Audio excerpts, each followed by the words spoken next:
राष्ट्रपति जी के जो टाइम दिया उस हिसाब से राष्ट्रपति जी के अभिभाषण पर हम चर्चा कर रहे हैं।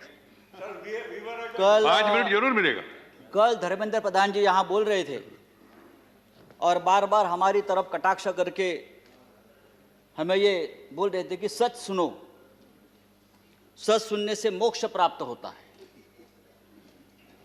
हम तो 6 साल से सच सुन रहे हैं और झूठ को भी सच मान रहे हैं, लेकिन आज जो चल रहा है हमारे देश में, जो माहौल है, मैं देखता हूं जो सच बोलता है, जो सच लिखता है, उसे गद्दार, देशद्रोही कह के पुकारा गया, बोल दिया जाता है। कल इस बारे में चर्चा हम लोगों ने की। दिग्विजय साहब ने बहुत उस बारे में कहा है।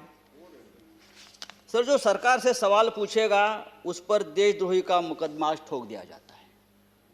कितने नाम मैं आपको बता सकता हूं। हमारे सदन में संजय सिंह, जो इस हमारे सदस्य है संजय सिंह, उसके ऊपर देशद्रोह का मुकदमा है।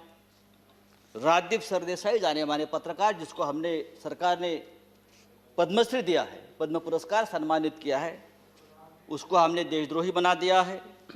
शशि थरूर, जो यूनाइटेड नेशन में हमारे देश के प्रतिनिधि थे, एमपी है, कैबिनेट में थे, उसको भी देशद्रोही का उसके ऊपर मुकदमा ठोक दिया है।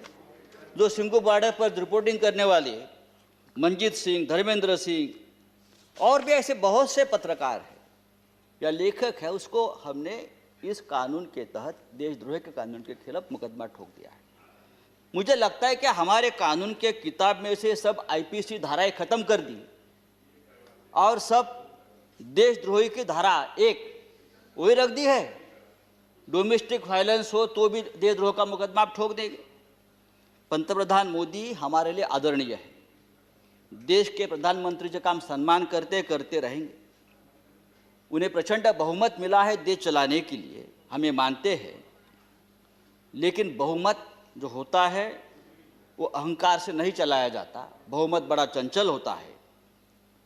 हमारे मराठी के एक संत है तुकाराम, संत तुकाराम, उसने कहा है, निंदकाचे घर असावे शेजारी। उसका मतलब है जो आपका निंदक है, जो आपके ऊपर क्रिटिसाइज करता है, आपको आईना दिखाता है, वो आपके आसपास रहना चाहिए, उसका घर आपके बगल में रहे। लेकिन आज ऐसा है कि जो निंदा करे, जो टीका करे, आप उसको बदनाम कर देते हो। जैसे किसान आंदोलन, जिस तरह से इस किसान आंदोलन को भी बदनाम करने की कोशिश या साजिश चल रही है, मुझे लगता है देश के प्रतिष्ठा के लिए ठीक नहीं है, किसानों के लिए ठीक नहीं है, हम सब के लिए ठीक नहीं है। 26 जनवरी को लाल किले पर तिरंगे का अपमान हुआ, उससे हमारे प्रधानमंत्री बहुत दुखी हो गए, पूरा देश दुखी हो गया। लेकिन लाल किले पर तिरंगे का अपमान करने वाला जो कोई दीप सिद्धू है, वो कौन है, किसका आदमी है, उस बारे में तो आप नहीं बताते। वो किसका आदमी है, उसको किसने ताकत दी है, ये सिद्धू अब तक पकड़ा नहीं गया। लेकिन 200 से ज्यादा किसान इस प्रकरण में तिहाड़ जेल में बंद है और उनके ऊपर देशद्रोह का मुकदमा चल रहा है। 100 से ज्यादा आंदोलक जो युवा है वो लापता है। वो कहाँ है, पुलिस ने उसका क्या किया, उसका एनकाउंटर किया है, क्या क्या मार दिया, वो पता नहीं है। तो ये जो है ये देशद्रोही है, अपने हक के लिए लड़ते हैं। लेकिन देश प्रेमी कौन है हमारे देश में? अर्नब गोस्वामी, जिसके वजह से एक निरपराध व्यक्ति महाराष्ट्र में जिसने आत्महत्या की, कंगना रनावत, ये देश प्रेमी है। राष्ट्रीय नेशनल सिक्योरिटी ऑफिशियल सीक्रेट संदर्भात, उस संदर्भ में उसने जो सामने लाया है, पूरा ऑफिशियल सीक्रेट तोड़ दिया हमारा। बालकोट स्ट्राइक के बारे में पहले से जानकारी सबको बता दी। हाँ, वो आपके शरण में है, उसको आपका प्रोटेक्शन है, ये राष्ट्रीय सुरक्षा का मामला है, आप उसके ऊपर बात नहीं करते।